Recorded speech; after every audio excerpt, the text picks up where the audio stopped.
Ahaya in the name of Yeshaya. We thank you all for tuning in to our lessons for the Sabbath.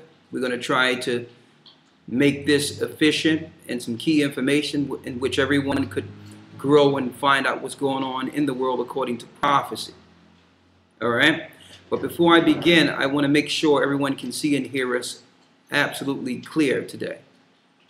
All right. So there's no issues. Okay, I guess we're fine. All right. First and foremost, a lot of you brothers and sisters out there might have been, you're probably looking at the news, especially within the United States. And there's a lot of distractive news going on in which you really don't understand what's happening. And they're diverting us away from Bible prophecy.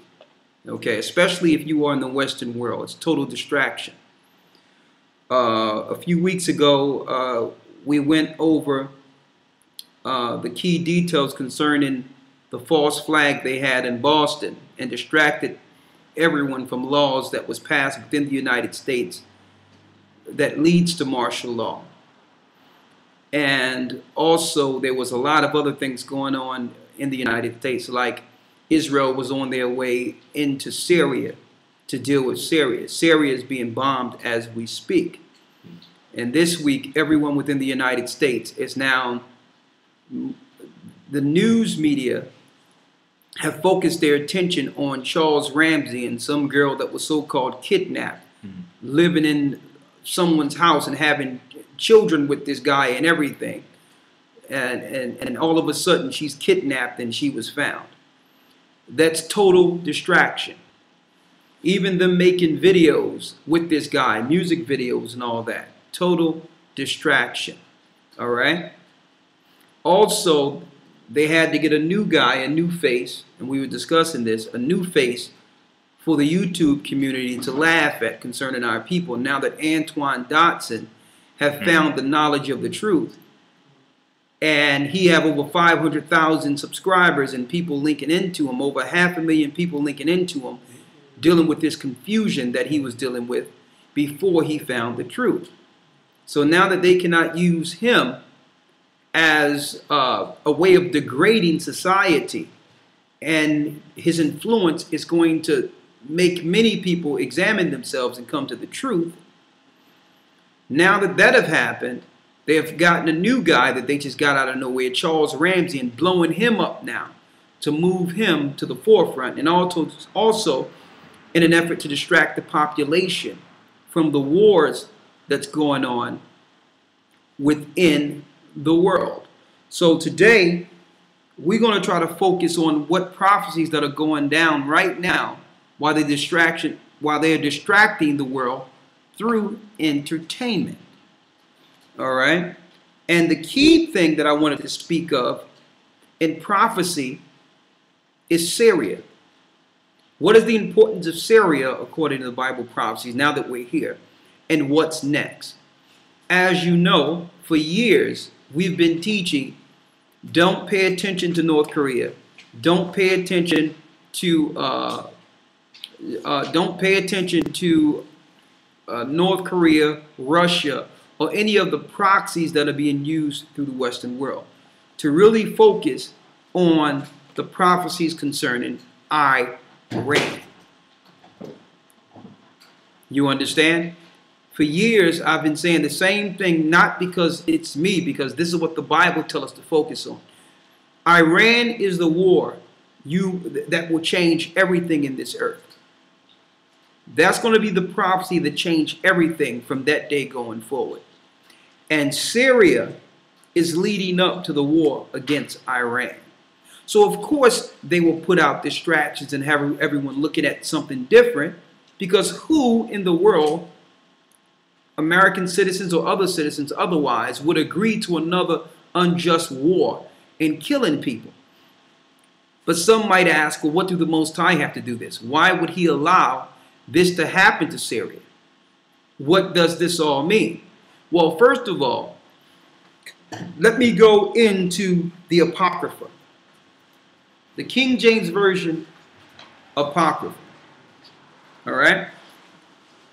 I also have an annotated Apocrypha, which breaks down the Apocrypha in detail, and have other scriptures that wasn't added, that wasn't included in the regular King James Apocrypha. But going directly to prophecy, where we're standing right now, what does this mean? This war with Syria. Now, everyone would like to point to Israel, which you can point to because they're behind every war in the earth. And they're doing it for an entirely different reason, but nonetheless, it's the Most High's prophecies being fulfilled. The Zionists are doing it for imperialistic reasons. When you call ethnic cleansing and whatever they're dealing with, and they're worshipped under Satan. See, you understand? So what they're trying to do is ethnic cleansing and make the world for themselves. That's their ideologies, believing that Satan, their Lord, will one day exalt them as God's chosen people. But they don't realize they're being utilized too. Because it's not going to work the way they're seeing it, because the Most High have laid a wound under them. Let's get that out of the book of Obadiah. And I'm going to show you the wound and why the Zionists must war against every other country within the earth. So we're going strictly into Bible prophecy outside of the distractions.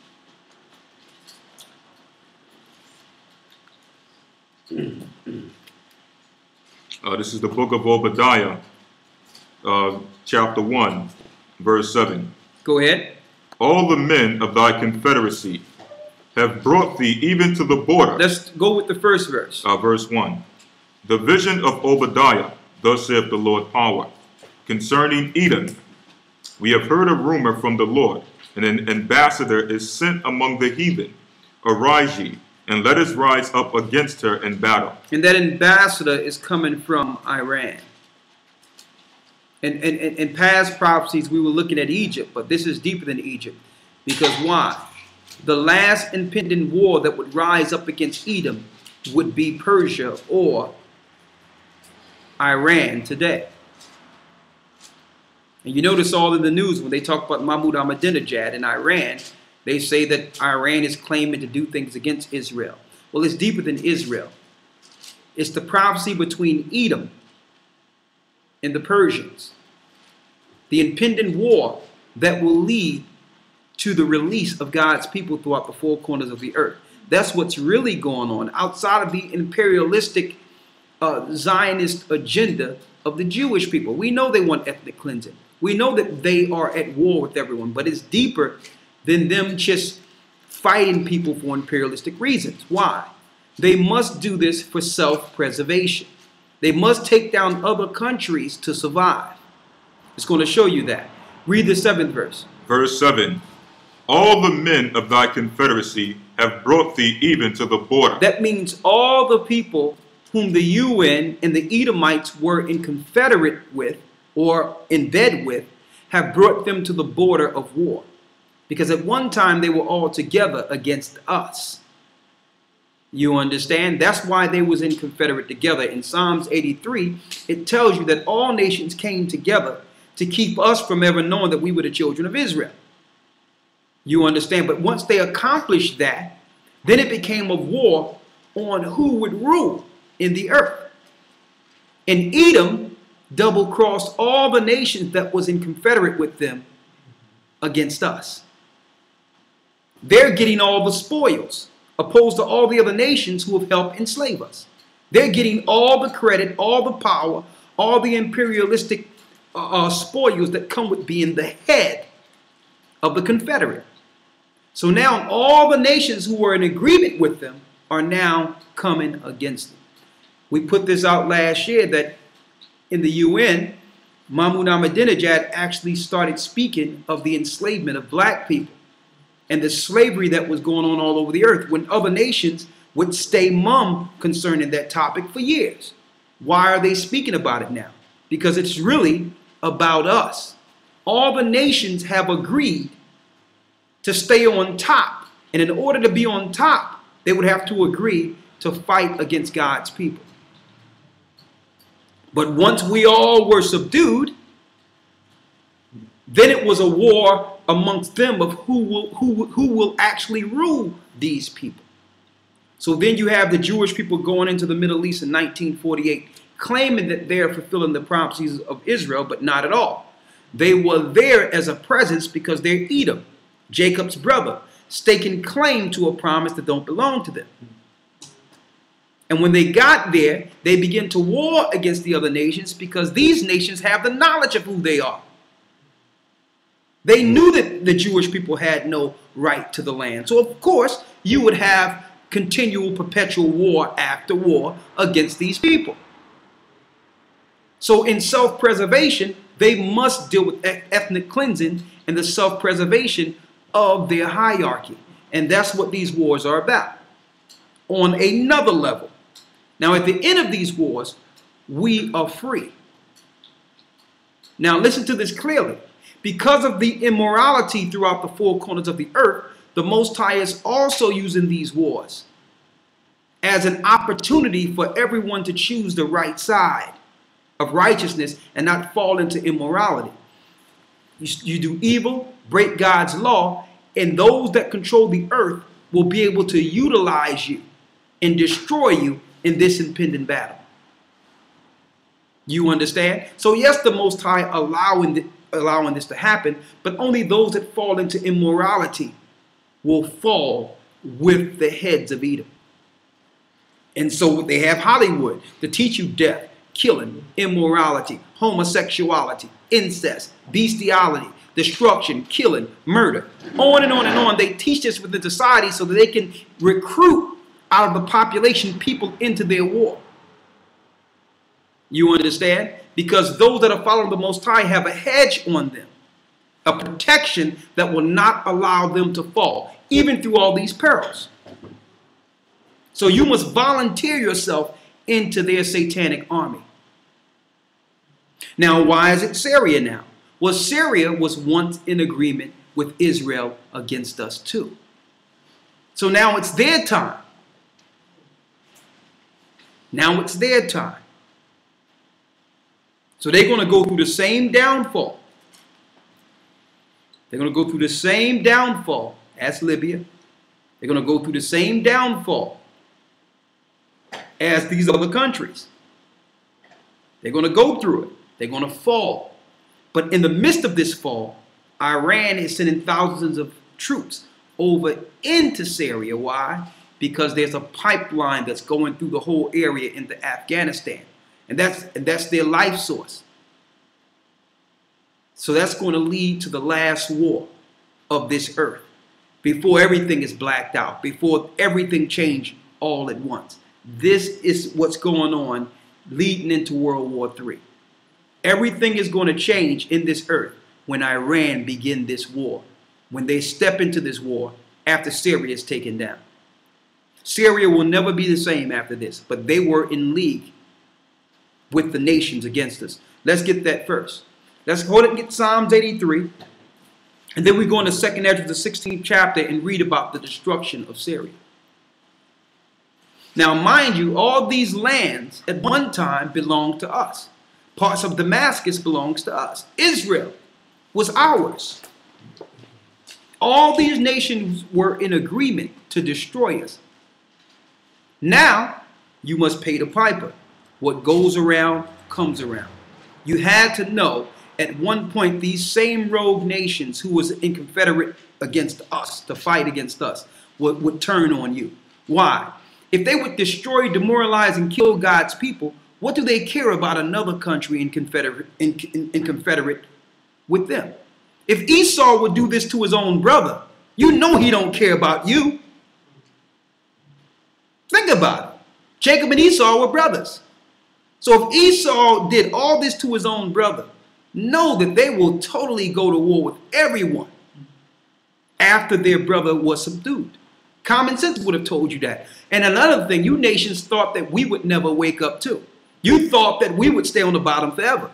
But because we are awakened and praying to our God against your idols and against your powers, the Most High is now beginning to answer our prayers. And he's going to tear you down bit by bit from foundation. And all your idols will crumble. That's what this is all about. You understand? The Most High have heard the cry of the meek, those that have been enslaved. No one have led us out of our prison. No one have beckoned to our call. But the Most High heard us and gave us the truth, and have now breaking us away from the ideology of our masters. We've been praying to the Most High, and now comes war. And some people ask, well, what are we going to do when this happens? What we do is what we're going to do, and all in confusion. Listen, our God have this. This is what we're going to do. We're going to pray to our God. We're going to keep his commandments, and he will lead us. That's what we'll do. Because if we are on the right side of justice when it comes to the Most High, none of these perils will befall us. And that's the key thing. That's the key thing, to stay in the grace and under the hedge of the Most High, because all hell is about to break loose. All hell is about to break loose. Let's read Psalms 83. Psalms chapter 83, verse 1. Go ahead. Keep not thou silence, O God. Hold not thy peace, and be not still, O God. This is King David praying, asking the Most High to hear his cry from the throne, to war against all these nations who secretly come together to fight against his people. Read. Verse 2. For lo, thine enemies make a tumult. All the enemies are making a tumult or an uprising. They're talking. They're coming together. But for what reason? For world peace? To heal the earth? To make this a better place like they're claiming? No. They're not doing none of those things.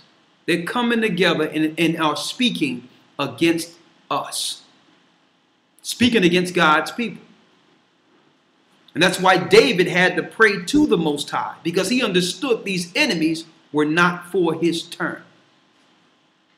So we understand that the powers that be in the governments of this earth are not for the embetterment of the people. Look at the end result. Look at our people starving all over the earth. Look at our people suffering all over the earth. This must be a malicious plan of government against these people. Read. Verse 2. For lo, thine enemies make a tumult. They all come together. And they that hate thee have lifted up their head. And these nations that hate the Most High lifted up their head. Now you know why they hate the Most High? Because the Most High chose a people. So now they have turned to idols and would rather worship a rock or a statue of liberty or any other idol they have in this earth than acknowledge that the God of all gods is the higher. They have placed idols instead of recognizing the God that made them. So they show straight hatred and defiance against the Most High every time they erect another idol. So because they hate our God, they hate us. And because they hate our God, they're making laws, and they are talking in their little meetings against us. That's your eugenics program. Read. Verse 3. They have taken crafty counsel against thy people. Against the children of Israel. And consulted against thy hidden ones. And consulted against thy hidden ones. When we went into slavery, when the North American Indians were enslaved, when the people in Hawaii were enslaved, when the people were in the Philippines were taken down, when the Han dynasty in China, which were part of Samaria, when they were taken down, all the nations took hold of governments to make sure that these people would stay enslaved, to make sure God's people would never rise again. So when you people out there are speaking that race don't matter and that everything is the same, you are ignorant of history. You are ignorant of biblical history. It have always been about nations and God's chosen people. Read. Verse 4. They have said, come, and let us cut them off from being a nation. All you nations have came together and say, well, let's not tell these people that they're God's chosen people. Let's make them or trick them into following our ideology and our history and our idols, and make the children of Israel bow to our gods. That's why you see our people trying to be Buddhist, Catholic, Muslim, and all this other religious mess connected to idols. That's why. See that? They came together and said, we can control them if, while they're in slavery, separate them from their God. Let's kill their aged men, and let's teach the women and children in fear to follow our God. And through time, generation from generation, eventually they'll believe that the culture we taught them belongs to them. This is how they systematically destroyed us. And I'm going to tell you, that's why they killed that brother Malcolm Shabazz, Malcolm X's grandson, because he had 2 books coming out. Now, these books he had coming out was kind of deep because they were it was really inside information the brother had that could free us from the slave mentality within the world. And he did it on a way in which people in the world could understand it. Even though the things that he was speaking of were biblical principles, it was common sense ways of detaching yourself from your masters. They got him out of here. Why? You can't send your stuff to publishers to be published. Who you think own the publishing houses? Edom. The Jewish people own all the publishing houses. So he put out information, secret information, about COINTELPRO and all that thing that was working against his father that would have actually exposed Farrakhan too. It was going to expose the truth of how all these black leaders we think are leaders, every last one of them are set up. All of them are established under government and COINTELPRO. And he was going to put out a book with all this information. Now look, you can't publish the information and put it out there in a publishing house like that. Personal information, what's going on in the earth. Only thing you could do is tell the truth and have the people come to the right side of the Most High through truth. He thought he can trust the publishers. Next thing you know, the FBI met him. The FBI met him. Yes, the Federal Bureau of Investigations. And they moved him away from his family. And through time, the story went away with this Boston bombing and all this other stuff. And they killed the brother because the brother had key information. You understand? So I wanted to put that out there. That they know our people are waking up. We are the key cog in this whole machine. Everything you see is because of us. All this warfare and all that is because now God's people are waking up. And they can't put the cat back in the bag. They can't shut this thing down. That's why they I don't want to go too far off track, but that's why they set up the National Defense Authorization Act. Because now it's time to just start destroying, coming against the prophets, coming against the teachers, coming against the voices. That's what time we're in. But listen to this confederation, getting back to the topic here. Read. Psalms 83:4. They have said, come, and let us cut them off from being a nation. This is what all nations agreed to. They agreed to cut us off from being a nation. That means instead of us cleaving to our people and our culture and the understanding that God gave us, we would embrace a new culture that don't belong to our forefathers. We would embrace a new ideology and a new level of education that have nothing to do with our God. And as a matter of fact, that education would have us question whether or not our history is correct. It would make us question whether or not our Bible is the true book. That was the whole point. Their whole point was to rip us away from the Bible and make us believe that we were some other people and make us believe that the Bible wasn't true. This was a purpose malicious act so that they could control us. Read.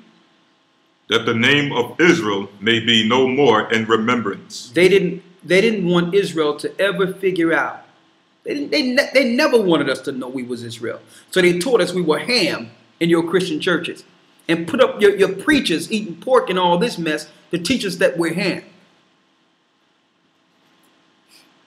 Yeah, they're Ham. See that? Then they started telling people it doesn't matter who you are because all people are the same. Lying. It does matter who you are. It does matter. The Bible is speaking of the fall and the rise of a people. They have nothing to do with just individual people and individual efforts of what you would do as an individual. We fell as a nation. There was righteous people amongst us, but we still fell as a nation. So it's deeper than just individuals. Listen clearly. Go ahead. Verse 5. For they have consulted together with one consent. All these nations are in it together. And they were in it together before.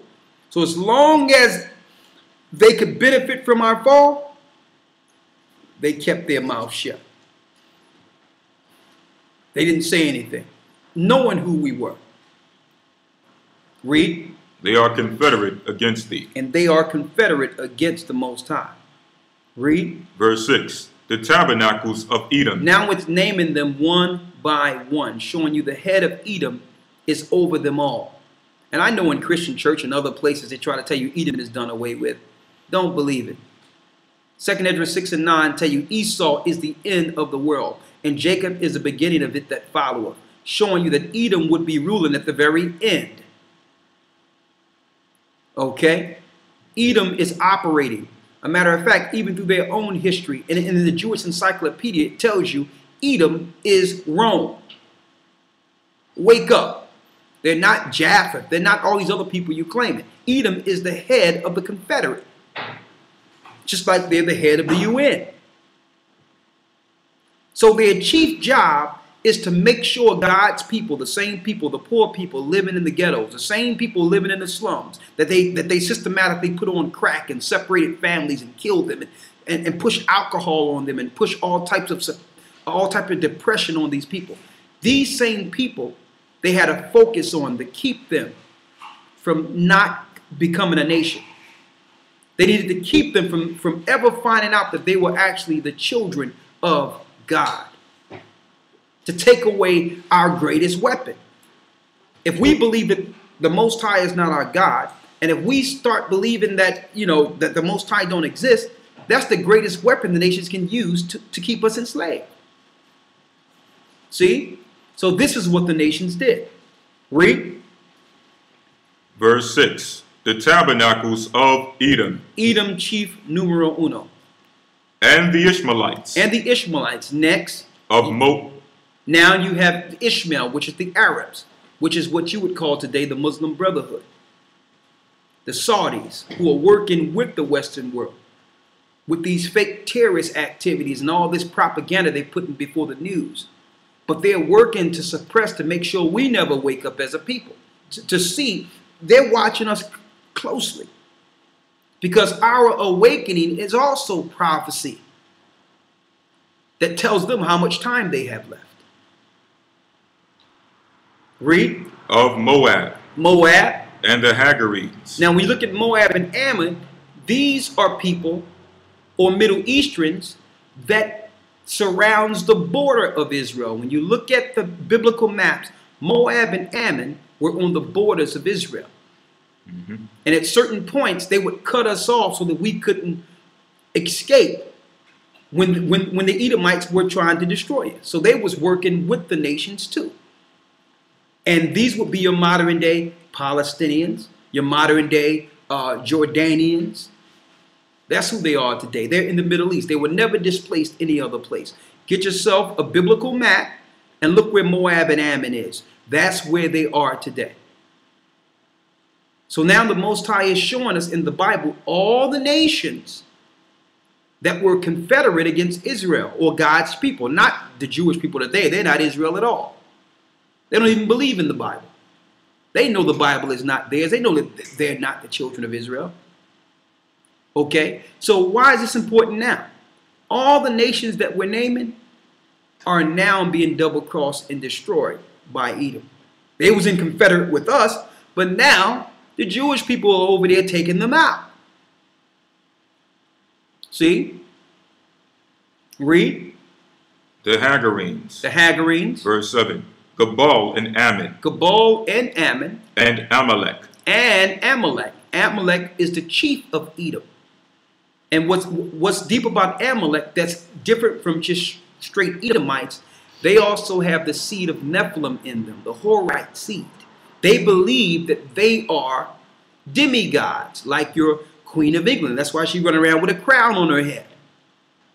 These are the rich, so-called royal families with what they call celestial bloodline, linking to the fallen angels. That's when Edom dealt with children of the Horites. See that? And while they read Genesis 36, they also dealt with families of the Canaanites who were leprous and had children. And they keep all their families separate.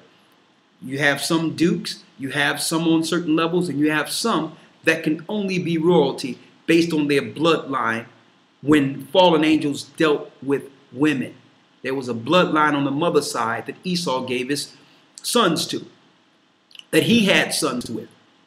You understand? That's why it says Amalek. Amalek is not only Esau. On the mother's side, that's why the Jewish people deal with their line on their mother's side. On the mother's side of Esau or Edom or Amalek is who? The Horites. Hybrid beings.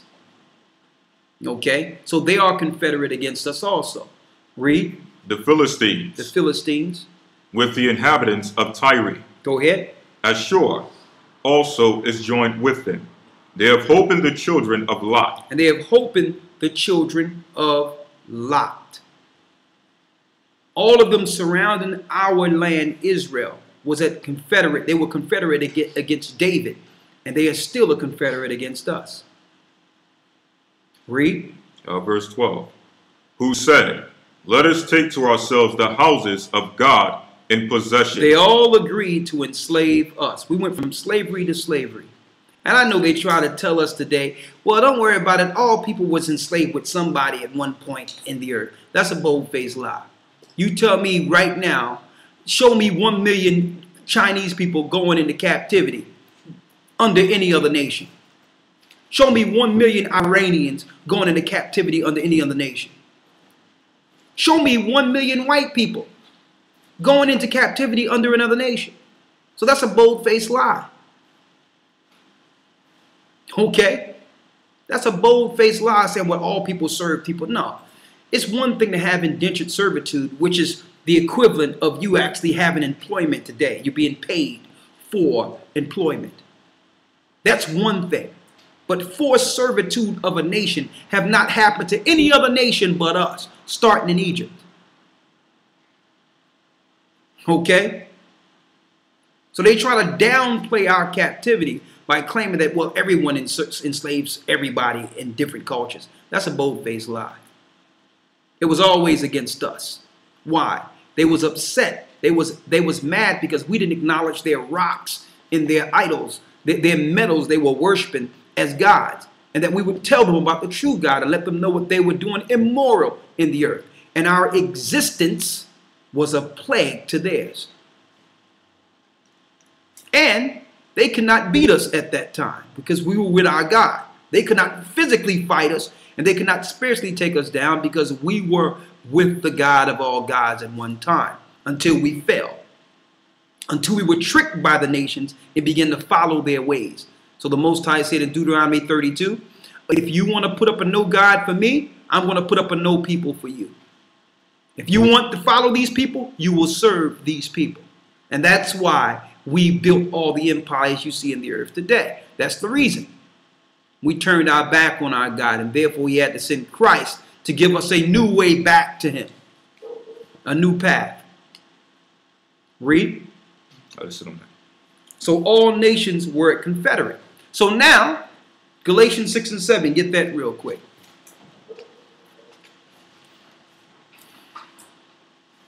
Galatians chapter 6, verse 7. Go ahead. Be not deceived.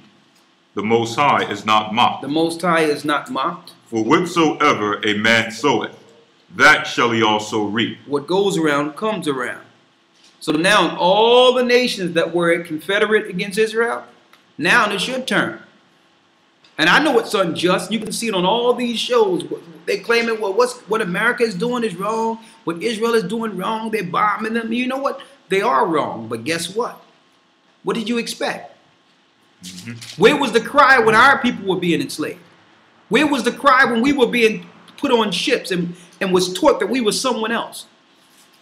They set up a slave pagan religion that would go from generation to generation that separated us from our God and turned us into pagans. Where were all the nations then? You all knew who we were. Where was your outcry? Where was your public outcry against injustice? But now everyone got a page, and everyone got a YouTube page, and everyone got this, that, and the other. And you got the Syrian girls saying, okay, this is unjust, this is not right. Where were you when they were doing this to us? So now it's coming. And what you're seeing ultimately is the hand of the Most High. He's allowing the Zionists and all that to do these things. But then afterwards, he's going to crush them too. But not before it comes to you. And that's what's going on with the Palestinians right now. They didn't protect us when the Romans came against us. They shut off the border so that we wouldn't escape. So now they are trapped in a corner someplace with no news, and they can't escape. The trucks are just rolling over their houses and everything, and there's no cameras there. Why? No one is saying anything. Why? Because you didn't say anything when they were doing it to us. See? Now everybody's saying, what's going on with the Palestinians? Peace for the Palestinians. When will there ever be peace for our people? How is it other people's injustices can be addressed on a regular basis, but yet no one will go back to our injustice? We're still suffering from the injustices that was done to us. And it seems like no one makes that a conversation. You don't just displace millions of people and destroy them all over the earth and not have a conversation concerning them. Where these people come from, what do they really believe? But before they were enslaved, how can we make amends for the fall of these people? You don't have that conversation. So we're not on no campaign to save the Syrians. We're not on no campaign to save the Palestinians. We're not on the campaign for none of them. Why? Because all of them got their place due to our downfall. Every last one of them. All of them were put in position as rulers of this earth and diplomats on the backs and blood and tears of the children of Israel. So here it comes. Bombs away. Here it comes. And you knew it was coming. How long do you think the Most High would just sit back and allow you nations to destroy his earth and to destroy his people? How long? You thought that, oh, because your forefathers did it. You thought, oh, I don't have nothing to do with that. That's my forefathers a long time ago. That's what you say. But let's see. Let's go to Isaiah 14 and 21. I know you say, I got friends that are black and Hispanic and all that, and that's good too. I got friends of all other nations. I have no issue with that. I got friends of all different nations, but that don't change prophecy. So your personal friendship don't change history. Let's read Isaiah 14 and 21. Isaiah chapter 14, verse 21. And these were all the people that say, well, I didn't do it. Read. Prepare slaughter for his children. Read it again. Prepare slaughter for his children. Prepare slaughter for his children. For the iniquity of their fathers. For the sins of their fathers. Now, what does this mean? We're going to read more on that, but what does this mean?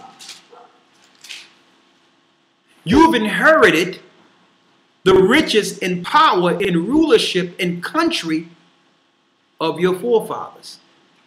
Therefore, you also inherit your forefathers' debt. Okay? All this rulership and power you've received on this earth was because your forefathers destroyed us. You never came back and said, you know what, all this that I received is because these people fell. Let me make restitution so that this pain or this peril don't fall on us. That the curse of my fathers don't fall on us. None of you have done that. Now you see no evil, you hear no evil, and you say nothing. and say, well, I don't have nothing to do with what my forefathers do. No, you still got our wallets in your pocket. That's the whole deal. You don't steal someone else's identity and steal everyone's homeland and you have their wallet in your pocket and you give it to your child, and the child says, well, I didn't do it, my father did it. Well, listen, your father's not here, but you still have my wallet. Okay? And if I'm not here, give the wallet to my son. Okay? So no man is without excuse. Some people think time excuses the past. It does not. Because everything comes around.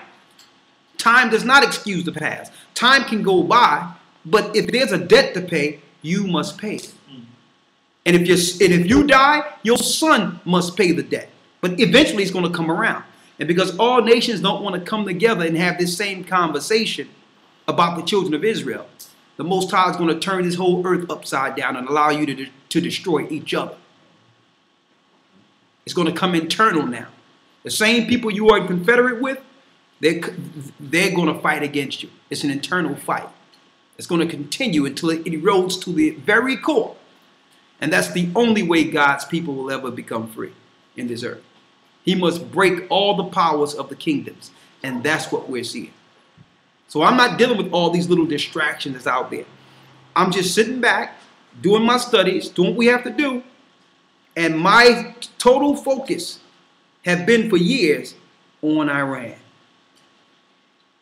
I know what's going to happen when they go to Iran. I know it's the game changer of the whole earth. It's the game changer of the whole earth. Let's finish reading what you got there. Prepare slaughter for his children.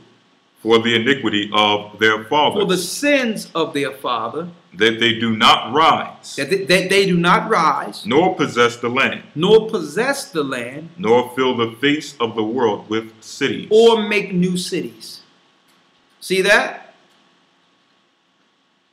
Now it's talking about not just Syria, but all those nations who was in confederate against our God and are against us. Okay? Now the slickest one of all the ones that we've just mentioned is Edom. Because why? They're very meticulous and they know how to compartmentalize and separate themselves from the evil on the surface where no one can identify who's doing what. They're very good at that. Okay, well, listen, I'm not Roman. I'm not Edom. Oh, I'm Jewish. Okay, so tell me why you have Roman architect all through every country you've conquered. Where's your fringes and borders of blues and upholding the law every place you go if you're Jews? Okay, every place you go, you build Roman Colosseums for sport. Every place you go, you build temples with high columns to Rome. And have Roman gods every place. We know who you are. You're Romans. You're Edom. We know who you are. And then when they tell everyone else, tell Christians that they follow in the Bible and follow in the Torah. But then when you get out of that Christian brainwashing and really talk to these people, none of them believe in the Bible. They all follow the Talmud and Torah. I mean, the Talmud and the Kabbalah. They're Kabbalists. They're sorcerers. They don't even believe in the Bible. And they infiltrate Christian churches by claiming that they are God's people and now that they are Messianic Jews, which is another trick they use to infiltrate. You have to realize these people that I'm talking about have no rules. They don't have rules. As long as they deceive, pillage, and destroy, that's their mission. There is no rule with them. Okay? So they're the highest that the Most High is going to bring down. And when they crumble, it's really over. So they think they're going to do this imperialistic taking from country to country and take down and build cities. The Most High is not going to let them. Christ is going to return before that. But before Christ's return, we're in for a serious dark day on this earth. Okay? The clouds are going to be turned dark. The moon is not going to give her light on certain times. The when the nuclear missiles go off in this earth, our whole environment is going to change. It's going to change our whole environment all around the earth. Okay? And that's before Christ comes. And what we're saying is, this is the leading up to this particular prophecy. Dealing with Syria. That's why I'm not dealing with none of your distractions, because one day the television is going to stop. The internet is going to stop. The computer is going to stop. And they're never going to come on again. They're never coming on again. It's going to stop one day. It's going to be it. And the only one that's going to make it is those that are on the right side of righteousness. Finish reading. Verse 22. For I will rise up against them, saith the Most High of hosts, and cut off from Babylon the name and remnant and son and nephew, saith the Most High. I will also make it a possession for the bittern in pools of water, and I will sweep it with the besom of destruction, saith the Lord of hosts. And it lets us know that water is coming through Babylon. That's going to happen once the Madrid fault line is hit, and it's going to be in combination with the Medes striking Babylon. Revelation 16:9, where it breaks into three pieces. And the Most High will break the strength of Babylon. That's scripture. Also, the land of Israel, or Palestine today, what they call Palestine today, which was a criminal act of taking that particular land, that will be laid desolate with this impending war. And they're going to flee out of that land temporarily. I'm talking about the kings. And they will run into Chittim. They will go into Chittim for a particular amount of time before they go back into Europe. And that 6 million prophecy they was talking about, the 6 million Jews that happened in World War II, it wasn't in World War II. The 6 million was a prophecy of how many that will die in Palestine. They're sacrificing their own people. And then they will bring the imperialistic power back to Rome under the Roman family. That's the real truth. And then after that, it's all hell on earth. Almost every family for themselves. Every unit for themselves. You're going to go into a city, only be able to see 2 or 3 people at a time, if that. It tell you that in Esdras. And only that, and that's if you see them. It's the only working system in this earth is going to be these so-called demigods watching the whole earth from their perch. Think about it. What do you think they're going out in space for? Think about it. The book of Obadiah tell you, when they set their nest among the stars, thence will I bring thee down, saith the Lord. That tells us that they are going to be having their nest or their habitation on the outside or in the upper atmosphere of the earth. That's the times we're coming in. Now, do we have a little time? Yes. But certain prophecies that happen is going to be a game changer in which it happens all at once. We do have some time. And we better thank the Most High and try to do as much as we can to get on the right side before we get there. Because there ain't going to be no time. It's going to be total chaos and confusion all at once. All right? But with this thing with Syria, you got to watch that clearly. Because that's going to lead to the last world war with Iran. And after that, there will be no more war. Until Christ comes to war against the world. Listen to this clearly. Let's go to Esdras real quick, the 16th chapter. 2nd Esdras, chapter 16, verse 1. Woe be unto thee, Babylon, and Asia. Woe be unto thee, Egypt and Syria. Go ahead. Gird up yourselves with cloths of sack and hair. Bewail your children and be sorry. It says, cry for your children and be sorry. Read. For your destruction is at hand. For your destruction is at hand. Read. Verse 3. A sword is sent upon you, and who may turn it back? A fire is sent among you, and who may quench it? Plagues are sent unto you, and what is he that he may drive them away? May any man drive away an hungry lion in the wood? Go Or may ahead. anyone quench the fire in stubble when it hath begun to burn? Go ahead. May one turn again the arrow that is shot of a strong archer. Can you turn again the arrow that is shot from a strong archer? Now we know that those arrows it's speaking of is nuclear missiles. Read. Verse 8. The mighty Lord sendeth the plagues, and who is he that can drive them away? And who can drive them away? It's the Most High that put the mind in them to make the missiles. It's the Most High that worketh with the smith that bloweth the coals, to make an instrument for his will, for his destruction. And some people will ask, well, why would an all-loving God allow this destruction to happen? Okay, keep in mind that the Most High is everything, and love is one attribute of the Most High. And also keep in mind this: it's man's choice to defy him that leads to their destruction. He just put the spirit in them to create it.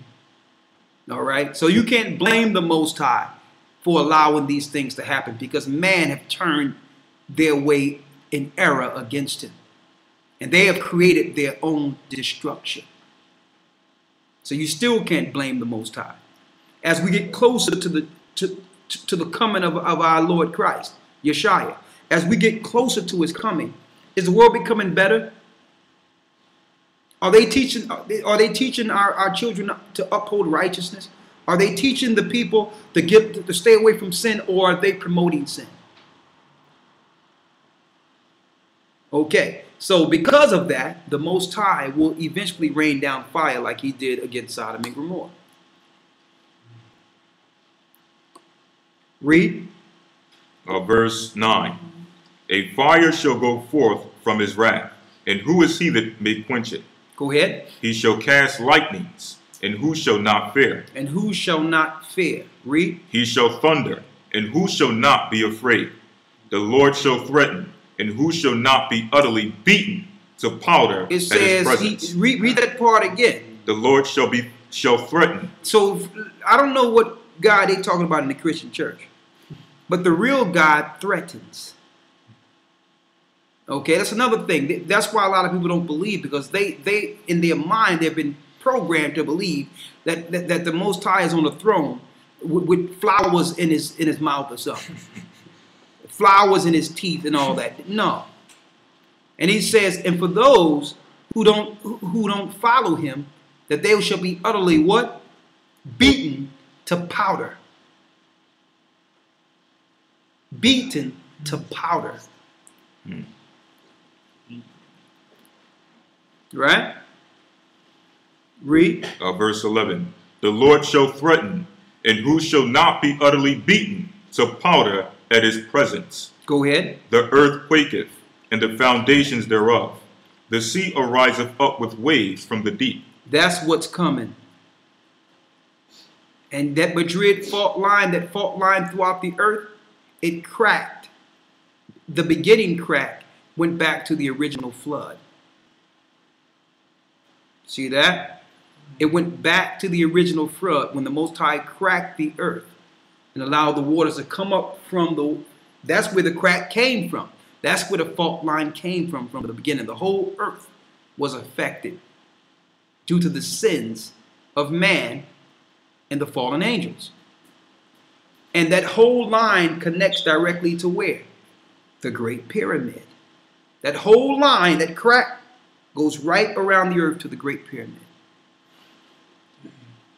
Why? Because that's the gate of hell. That's the place where the angels were placed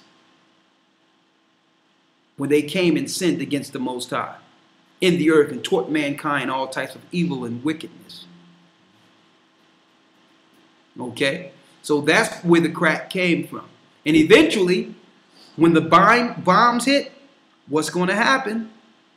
Don't forget, there's all types of butane gas and all that all up under the waters in different areas that's waiting to explode. So when the bombs hit, it's going to crack the earth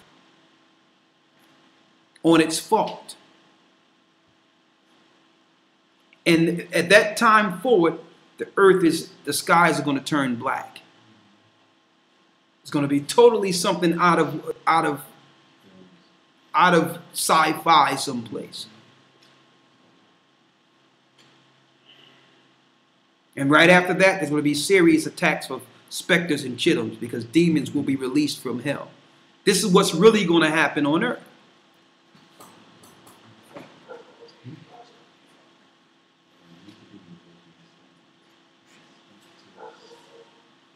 And these are the events that's going to eventually lead Israel and those that are in certain areas going to move our people into the wilderness for refuge. Babylon will be utterly wasted. Nothing left.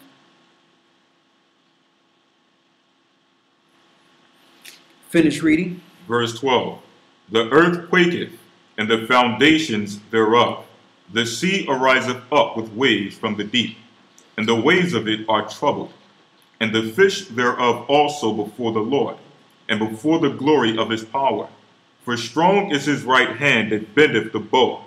His arrows that he shooteth are sharp, and shall not miss. And shall not miss. The arrows that are shot shall not miss. Verse? This is the end of verse 13. Go ahead. When they begin to be shot into the ends of the world. Verse 14. Behold, the plagues are sent, and shall not return again, until they come upon the earth. The fire is kindled, and shall not be put out, till it consume the foundation of the earth. So the foundations of the earth will be consumed. Read. Verse 16. Like as an arrow which is shot out of a mighty archer returneth not backward, even so the plagues that shall be sent upon the earth shall not return again. Go ahead. Woe is me, woe is me. Who will deliver me in those days? The beginning of sorrows and great mournings, the beginning of famine and great death, the beginning of wars, and the powers shall stand in fear. The beginning of evils. What shall I do when these evils shall come? Behold, famine and plague, tribulation and anguish are sent as scourges for a minute. Read it again. Behold, famine and plague, tribulation and anguish are sent as scourges for amendment. They're sent as scourges for amendment. Remember when we said you reap what you sow? So this is how the Most High make amends to the earth for ignoring him, for disrespecting him, for destroying God's people. And not only that, it's not just the other nations. When our people fall into that same mindset, we become worse than the Gentiles. We teach them their wickedness. Like look at just the sodomite agenda. Look at how our people that deal with that lifestyle and how flamboyant and outspoken and how we become the poster boy for some evil that we once wasn't affiliated with. And they glorify us as if we're the ones that's perpetuating this sodomite homosexual agenda within the earth. We teach the wicked they're wicked. Mm-hmm. No one operate like us. A man dressed up and he's sitting there looking like a woman and all that. And then we start snapping our fingers and all this mess. No other nations be operating like this. And they've always been sodomites. The Romans and Greeks have always been sodomites. Even their warriors dealt with men and all that. But we teach the Gentiles, we teach the other nations wickedness. See? So the Most High is definitely going to deal, he says, of course he's going to deal with the nations, but his judgment will start at his sanctuary. That's why the Bible calls it Jacob's trouble. Because we went to the other side and forgot our God, the majority of us, a lot of us, are going to be destroyed in this.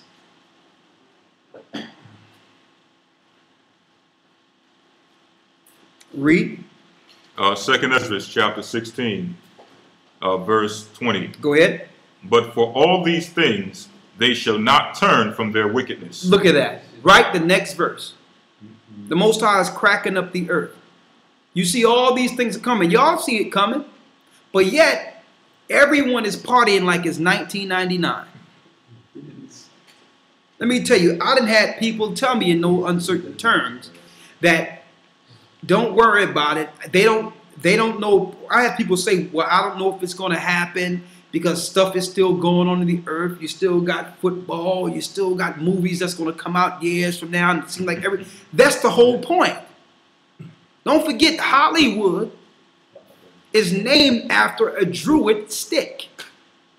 Hollywood was what you would call the wand of the sorcerers, of the magicians. So of course they're going to move their Hollywood magic wand and make you believe everything is normal. That's part of the deception. If you think you have time, then you don't have to repent today. That's just part of your ideology. And that's why some people always ask, well, how much time do you think that we have before this happens or before that happens? Why do you think they ask those questions? You understand? Exactly. They still feel that there's some things they want to do instead of operating today like the world is going to end tomorrow. Not because don't forget, even though this thing may take a few years, the Most High can call any of us at any second. You still might not have that much time. And see, that's the mindset the Most High need us in. That's the mindset we must be in concerning Him. Not, well, how long based on this is going to happen? No. What happens if you call before that? Because these prophecies are going down. We're dropping everything that's going to happen. If it be the Lord's will, we will prophesy it up until the time that all mouths are shut, because that time is coming too. Where there's going to be a famine in the land, and the famine is going to be that you cannot get the word of the Most High. It's coming. Where the knowledge is going to have to go back under the catacombs, where we're actually teaching the information to each other. And a lot of us, because of the technology, have went away from the books, in which we don't even have physical record of information anymore. And they're going to just, when these computers go, they're just going to go. It's going to come a time where you're not going to be able to plug your laptop in. Okay? And what happens to the information? What happens to the truth? We become so dependent on our palm pads and all these other things we have here. What happens when the Most High shut down all this technology, and that you have depended so much on technology that there's no record anywhere? That time is coming too. And I'm putting this out there. Get you a book and preserve it. Because believe it or not, the word is also going to be a path that's going to guide us when everything shuts down. And I think that's what Hollywood did with that movie, The Book of Eli. See, in their own thwarted way, part of their agreement in being able to convince the people or to lure people on their side, they got to put out the truth so that they can at least say, well, listen, I told them, and they made a choice to choose unrighteousness. Okay? Because even Satan, when he came to the Father, he could not touch Job until the Most High said, well, listen, you can do this, but you better not take his life. So there is some level of understanding between the Most High and Satan. Satan can't do what he want to do. Okay? He do what he's allowed to do. So they put out these certain things on these movies telling us where things are going. So that we can't say, well, we were tricked into this. They're going to be like, listen, you had free will and you chose to believe the lie. We told you what was going on and you decided to stay in your way. You understand? So now they can utilize you because you chose their side. See that? Finish reading. Verse 20. But for all these things they shall not turn from their wickedness. From all these things, God's people, the Most High is tearing down all these other nations, and our people still won't come back to him. Read. Nor be always mindful of the scourges. Verse 21. Behold, victuals shall be so good cheap upon earth. And they're going to have dollar stores. They're going to have pound stores. You can get everything's cheap. See, the Most High is allowing this to happen. It says, since you can go to the store and buy everything cheap, you're going to believe everything is fine. There's a sale here, there's a sale there. Things are going on as normal in your mind. Victuals shall be cheap in that day, read. That they shall think themselves to be in good case. And our people will think that everything is all right because you was able to get something cheap, or you was able to refinance and get your mortgage together. It's just all these other things that you're doing normal. You don't even see the earth crumbling right around you. Read. And even then shall evils grow upon earth. Go ahead. Sword, famine, and great confusion. And great confusion. And that's where we are now. Where some people are just have denied the Most High altogether because they don't know what to follow.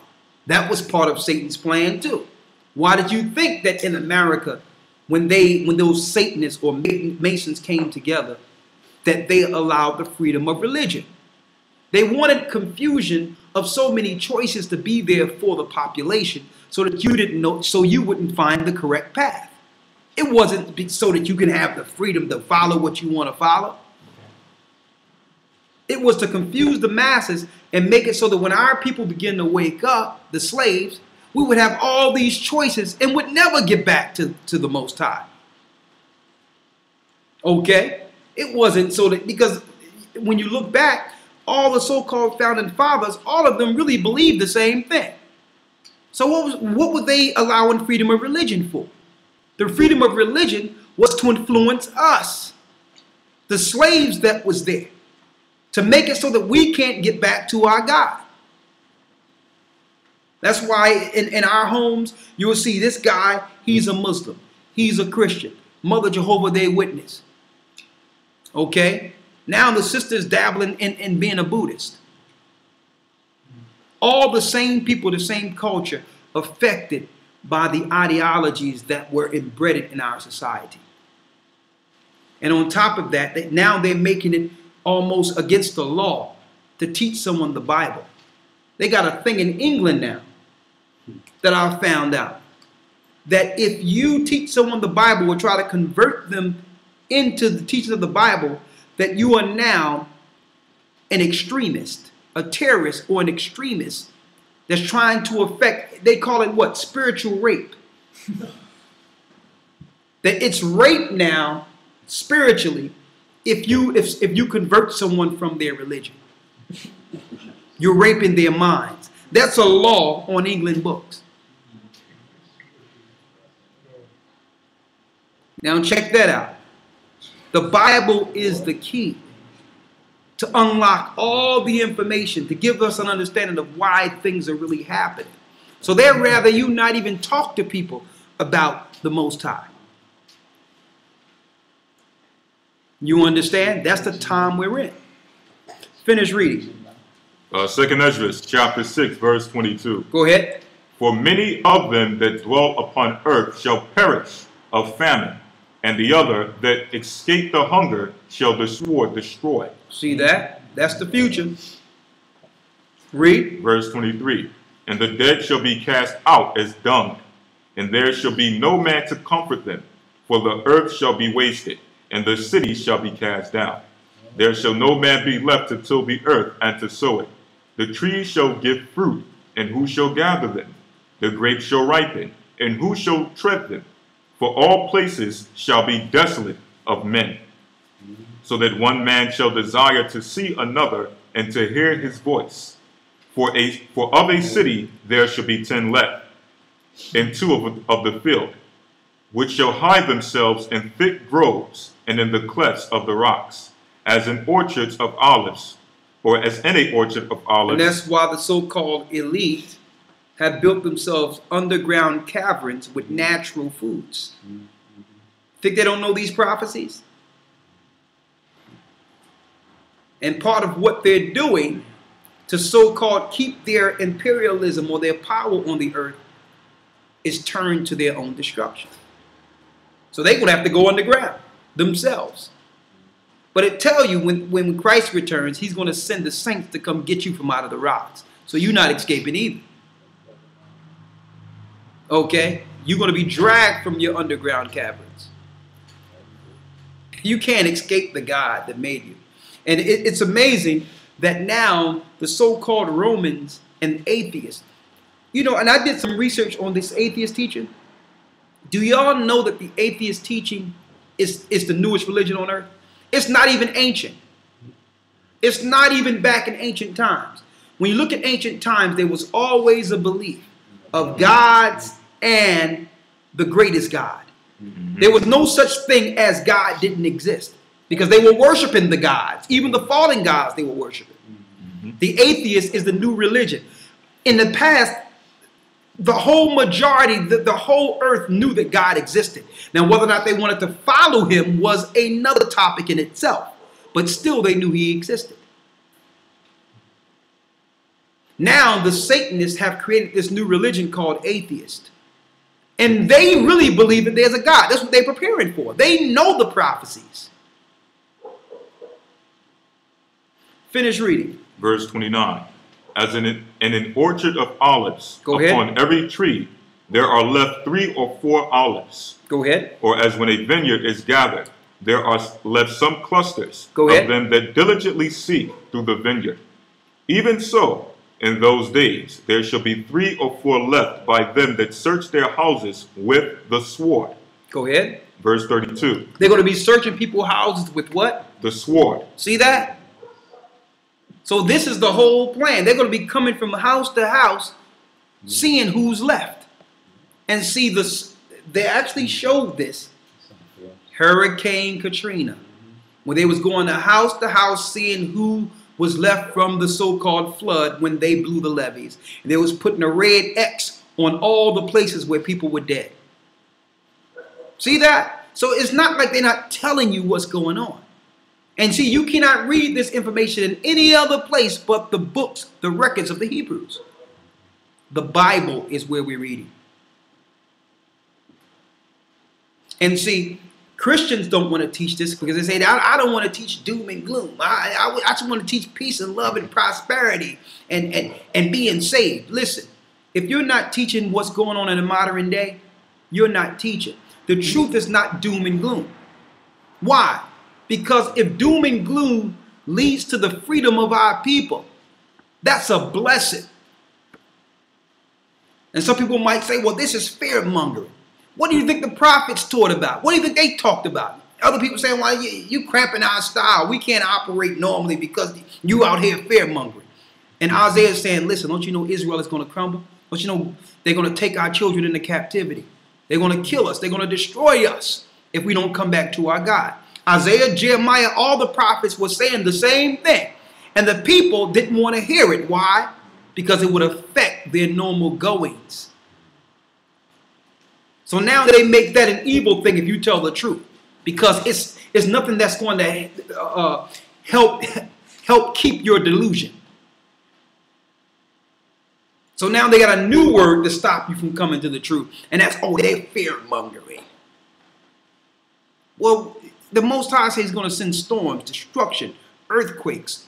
Is he fear-mongering? That's just a way to keep people in their delusions. To keep you satisfied in evil. Finish reading.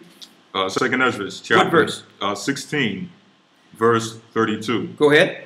And there shall be laid waste, and the earth shall be laid waste. And the earth shall be laid waste. And don't forget, brothers and sisters, there's going to be a new heaven and new earth.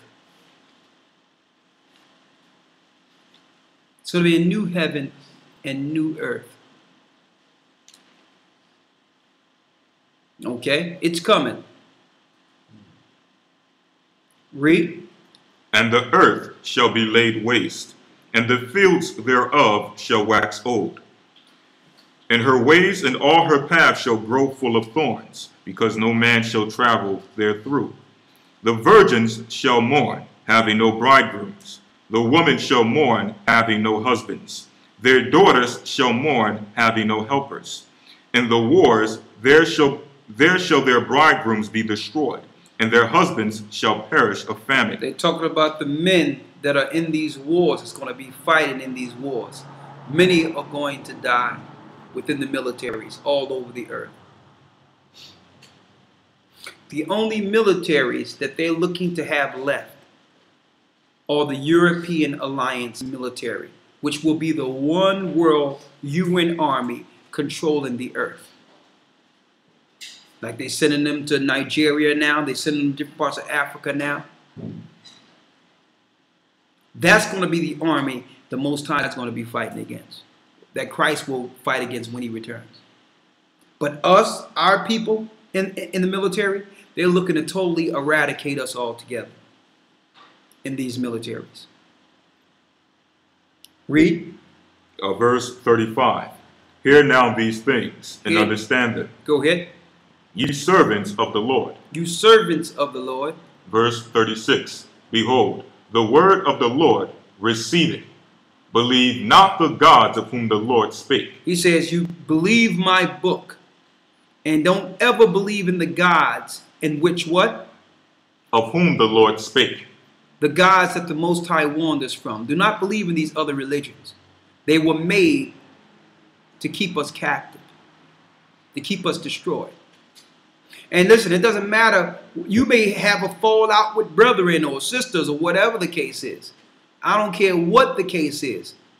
Never believe, never stop believing, in the Most High that gave you this truth. And it doesn't matter what you may go through. Don't make that as a pretext because you done fell out with a person to not believe the word of the Most High. Okay? His word stands regardless of your relationships, and no matter what you're going through, he stands. And his word will be done with or without us. Okay? And that's key too. Always keep your faith in the Most High, Ahaya, Ashar, Ahaya. No matter what. Read. Verse 37. Behold, the plagues draw nigh, and plagues draw nigh, and what? And are not slack. And are not slack. Verse 38. As when a woman with child in the 9th month bringeth forth her son, within 2 or 3 hours of her birth great pains compass her womb. Which pains when the child cometh forth, they slack not a moment. Go ahead. Even so shall not the plagues be slack to come upon the earth. Go ahead. And the world shall mourn, and sorrow shall come upon it on every side. This gives us a parallel to Jeremiah 30, Jacob's trouble. Just like when a woman is having a child, as she comes closer to having that child, there's more pain. As our nation grow closer and closer to freedom, more pains and destruction will germinate within the earth. More pain will come on us as we're being born as a nation. Read.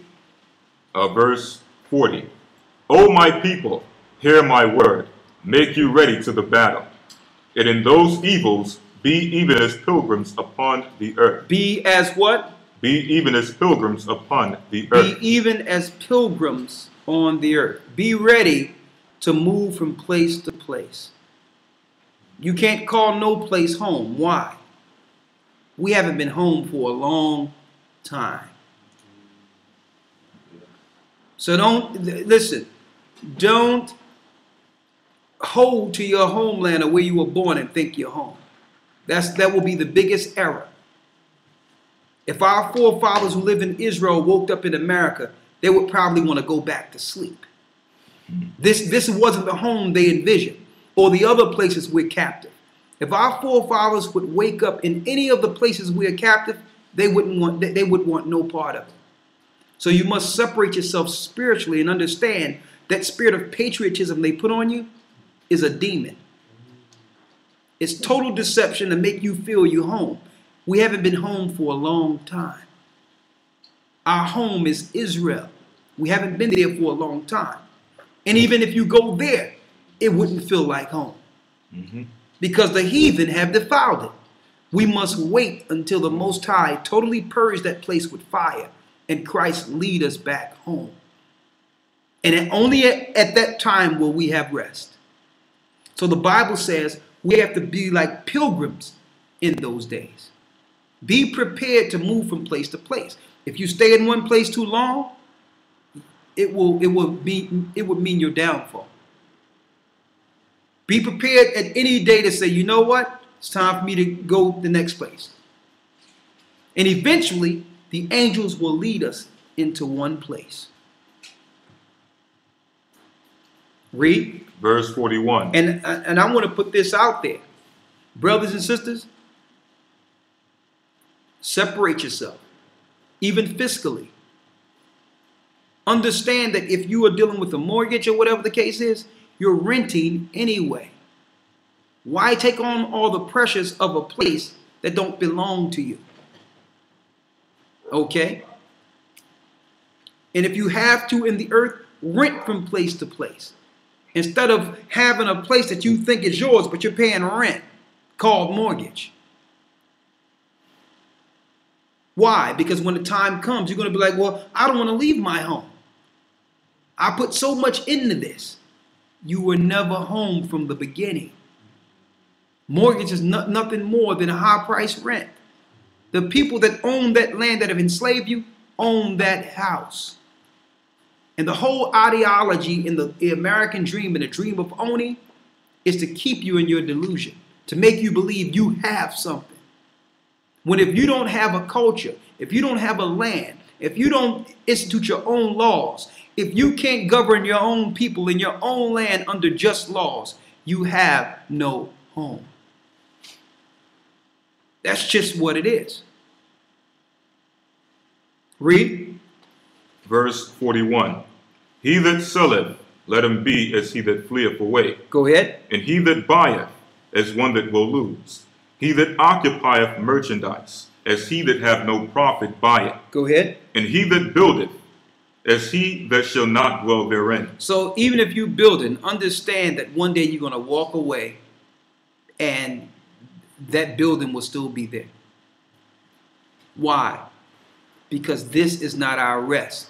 The Most High is causing peril all through the earth and destruction all through the earth to free the children of Israel and give us a resting place. Now, when I say the children of Israel, yes, I'm speaking to the children of Israel. But then the Gentiles or the other nations that are not our people may ask, well, where do we have a place? Well, Isaiah the 14th chapter tell you the strangers will operate and follow the Most High and God's people too. The strangers who believe in Christ, they can partake also, but in order. So this is for all nations. If other nations, all people, if you're willing to step away from your idols, step away from the gods that the world have taught you of, step away from these satanic religions and build the children of Israel and follow Christ, there's a place. And listen, we will congregate together, we will pray together, we will fight together. Spiritually. Finish reading. Verse 43. He that soweth as if he should not reap. He that soweth as he that would not reap. Understand that you may have to plant something and you might not be able to stay there long enough to see the plants grow, to see your harvest. Read. So also he that planteth the vineyard, as he that shall not gather the grapes. Go ahead. Verse 44. They that marry, as they that shall get no children, and they that marry not, as the widowers. And therefore they that labor, labor in vain. It says those that are working, even though it's good to work and have something in your pocket, and understand that everything you're doing is in vain to some degree. Why? America and the Western world have set up a system to educate you to build their empire against the Most High, to build their weaponry to eventually fight against Christ himself. That's what all the corporations were set up for. Now that they have built their empire and got their nest among the stars and have everything set now, they have no need for you. That's why you're losing all your jobs. Unless it's of the domestic servitude. Working at McDonald's or working at some place where you're serving and mopping up floors and doing things of that nature. But besides that, they don't need you no more. They done built their infrastructure now. Read. Verse 46. For strangers shall reap their fruits and spoil their goods. Shall spoil their goods. Everything we work for, eventually they're going to take. That's what the fusion centers are about. That's what FEMA is about. It's a whole new government. Listen, there's a whole new government within the earth. There's a world government that's been operating in the background the whole time, but now they're in the forefront. The UN controls the world. Who's the father of the UN? Satan. Your elections are a farce. Everything, let me tell you, everything that they've programmed you to believe through media and television, it's all a lie. All of it. This is an impending battle against good and evil, and the Gentiles are trying to hold on to this earth as long as they can and trying to keep God's people in servitude as long as they can. Us waking up as a people is the greatest barometer they have to how much time they would have on this earth. That's why they're watching us closely. That's why the National Defense Authorization Act and all these things are in place. As we become free, the more of us awaken, the quicker their empires fall. See that? So that's why we're prophesying all over the earth and brothers and sisters are waking up all over the earth. While everyone may not agree on doctrine, it's still the Spirit of the Most High awakening our people from different areas of the earth. It's still him. Okay? Let's read. Verse 46. For strangers shall reap their fruits. For strangers shall reap their fruits. And spoil their goods. And spoil their goods. Overthrow their houses. Overthrow their houses. And take their children captives. And take their children captive. There go your FEMA camps and all that, where you will work for the Borg. And those that don't want to work, they have mass graves. That's the future. Especially if you're living in the Western world. Why? Because they can no longer sustain the population. Those cities were made to build their construct against the Most High. You can't have all these people cramped into one area at one time and sustain them. So they knew at one time that once they accomplished their space program and all the things they needed to build their powers against God for the impending battle of Armageddon, that they would have an excess of people, millions of people that cannot be sustained in these areas. So they have no recourse but to what? Depopulate. They understood from one place to the next how many people they would need for each stage. Just like a corporate rollout. They understand, okay, in order for me to do this, I need marketing, I need this, I need that, I need these people. This is how they planned the whole America to bring forth the New World Order. They knew that they would enslave the people. They knew that they would let us set us free to think that we were free. They knew that they would build their NASA program. They knew that they would build corporations and cities and have everyone migrate to different places. It was all part of their plan up until the time that they would have a space station in space. Now that they have built that, they no longer need the population.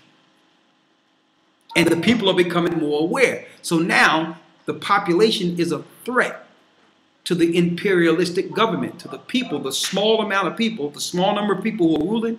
Now the population is a threat to their existence. So now they have no recourse but to war against the population. And that is what we're witnessing today. So they're dealing with all these things: population control, having people deal with Satan, demoralizing population. Now, and on top of that, going into wars to sustain or have a grip in these other countries who might rise up against it. It's too much for them. It's too much. and soon they will break. Read. This is the end of verse 46. Go ahead. For in captivity and famine shall they get children. Verse 47. And they that occupy their merchandise with robbery, the more they deck their houses, they deck their cities, their houses, their possessions, and their own persons, the more will I be angry with them for their sins, saith the Lord. Somebody close the door. Read that again. Verse 48. Verse 47. They that occupy their merchandise with robbery, the more they deck their cities, the more they deck their cities, their houses, their possessions, and their own persons, the more will I be angry with them for their sins, saith the Lord. That's good. The more will I be angry with their what? With their sins, saith the Lord. So the Most High is saying, the more we deck our persons, the more we operate in this earth as if everything is normal. The more we try to be like the Joneses and try to deal with fashion and all this old mess they got from year to year, the more the Most High is going to have us be angry with it. The more the Most High is going to be angry with us. Here it is, we coming at the end, and yet we try to follow the latest fashion, the latest trend. That shows that you are part of the program. Read. Verse 49. Like as a whore envieth a right honest and virtuous woman, so shall righteousness hate iniquity when she decketh herself, and shall accuse her to her face, when he cometh that shall defend him that diligently searcheth out every sin upon earth. And therefore be ye not like thereunto. So the Most High is telling us we can't be like these other nations. Why? Because the majority of society are unbelievers. They're just unbelievers. And there's nothing that we can do about that. Why? We have been taught this individual lifestyle to make ourselves into idols. That's how we've been taught in this earth. It's all about us. It's all about an individual. So it's not about the Most High no more. They have made people, they have convinced people with Oprah and everyone else that they are God. So we have a world filled with unbelievers. Read. Verse 52. For yet a little, and iniquity shall be taken away out of the earth. Go ahead. And righteousness shall reign among you. Go ahead. Let not the sinner that say he have not sinned, for God shall burn coals of fire upon his head. So now the Most High is saying that no one can say that they have not sinned. That's saying everyone have to look at their sin and come clean with it to make it. And that's everyone on earth that looks to make it to the other side. Because there's no one without sin. No matter how big or small, it's there. And especially with these social networks and all this here, and I said it to a brother the other day, we're so busy trying to point out certain things that we still have to look at what's going on within ourselves, all of us, eventually. Read. For God shall burn coals of fire upon his head, which saith before the Lord power of his glory, I have not sinned. Anyone that say they have not sinned, that's a sin in itself. That's a sin in itself, because who are you that have not sinned? Read. Verse 54. Behold, the Lord knoweth all the works of men, their imaginations, their thoughts, and their hearts, which spake but the word, let the earth be made, and it was made. Let the heaven be made, and it was created. In his word were the stars made. He knoweth the number of them. He searcheth the deep and the treasures thereof. He hath measured the sea, and what it containeth. He hath shut the sea in the midst of the waters, and his word hath he hanged upon the earth, upon the waters. He spreadeth out the heavens like a vault. Upon the waters he hath founded.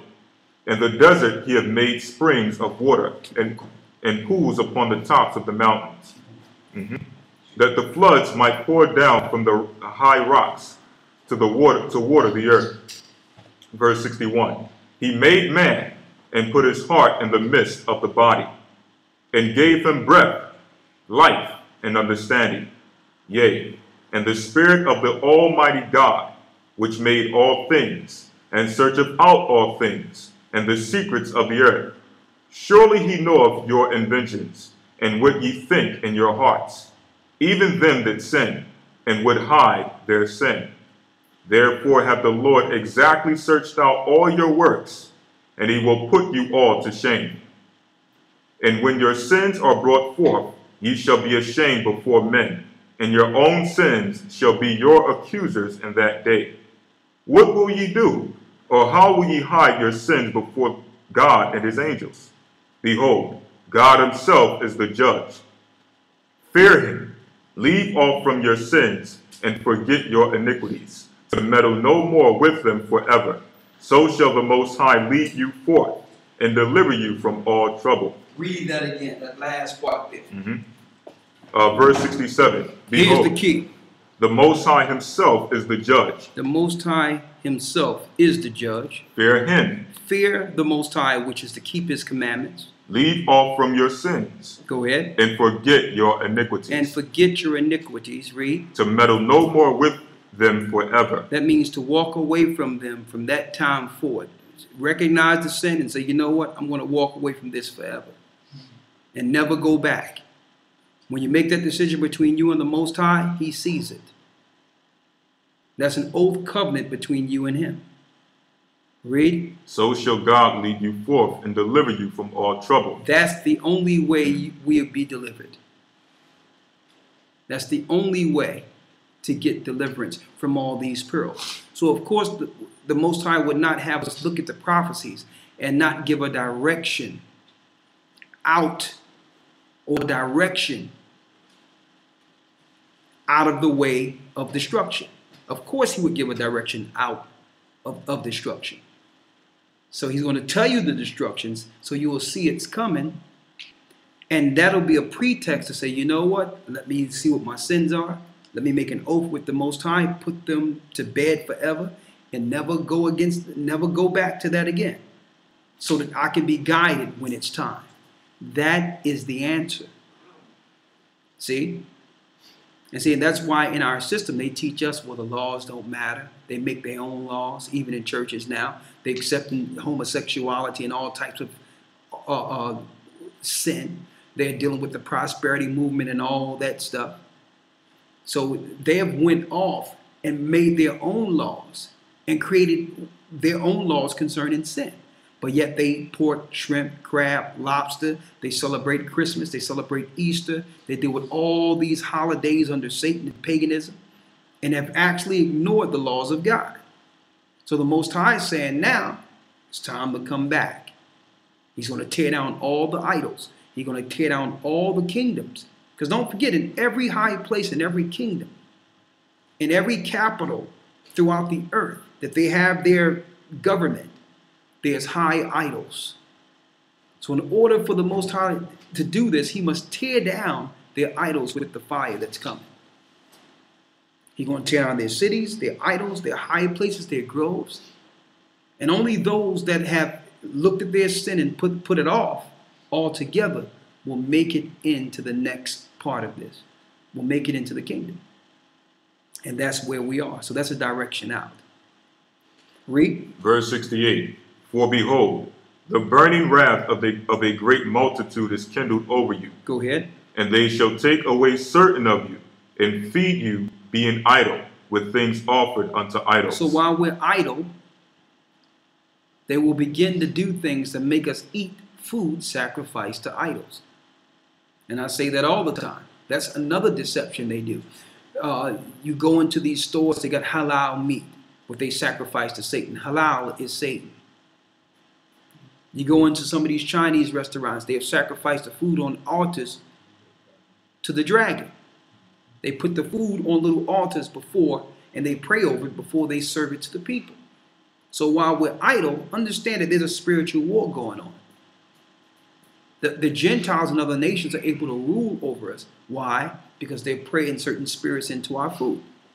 So we have to begin to learn to go back to preparing our own foods and praying our food to our God, opposed to eating the substance that they're using that have demon influence. These are spirits, and that's why food gets us sick. You understand? There's a spiritual implication to sitting down to meat.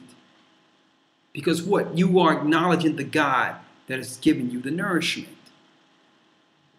Okay? Finish reading. Verse 69. And they that consent unto them shall be had in derision. Go ahead. And in reproach, and trodden under foot. For there shall be in every place, and in the next cities, a great insurrection. There shall be a great insurrection, read. Upon those that fear the Most High. Upon those that fear the Most High. These are talking about people who believe. Unbelievers, they're dead already. And see, that's why I don't understand to some degree why brothers and sisters be arguing endlessly with atheists. If you don't believe, then this conversation will not exist.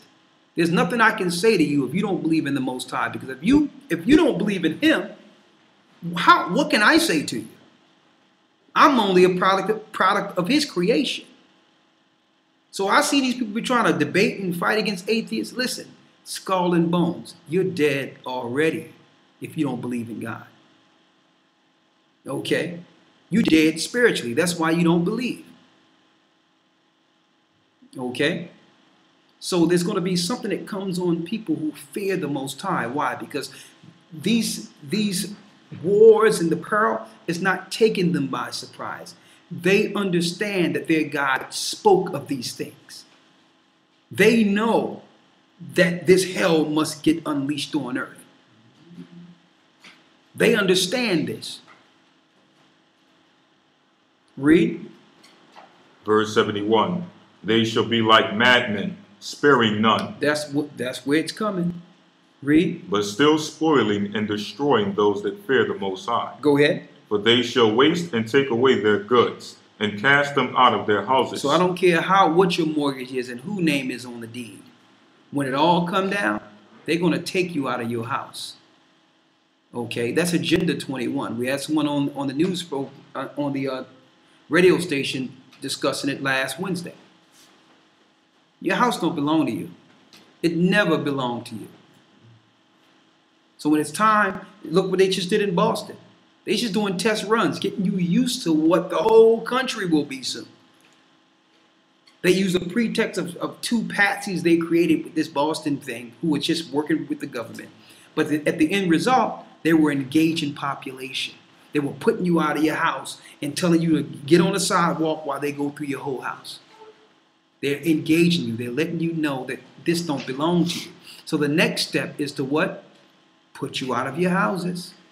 They already have alternative living, over 800 FEMA camps within the United States alone. New bed sheets and everything. Recreation, basketball courts that have never been played on, all throughout the country. And they've been hiring for the last 3 years internment officers. So they don't have these places for nothing. They're going to displace a large number of the population, and they're going to use false flags and all that to do it. And it's going to be real disasters too that they will utilize to move you into your new living. And know when you check into these places, you will not check out. Okay, it's not like a prison term in which you are released after a certain amount of time. This is new living for you. That's the immediate future. Read. Verse 73. Then shall they be known who are my chosen. When this happens, then it's going to be known who was really down with the Most High. Because you're going to have some people who are going to line up for their RFID chip. They're going to line up and they're going to be like, as long as I got my money on my stamp, so somebody feeding me, I'm okay. It's going to show you who was their God the whole time. Their God was Satan the whole time. Okay? We don't need your programs. And it comes a time where the only way you can really believe in the Most High is have an opportunity to depend on him. Okay? How do you know he exists if everything is given to you? Okay? But when you're in a scenario where you don't have nothing to eat, and you're praying to the Most High, and an hour later some food is there, you get to know him and understand, okay, he's listening to me. There's someone out there. So a lot of us, we claim we believe, but when the circumstances present itself, you do what?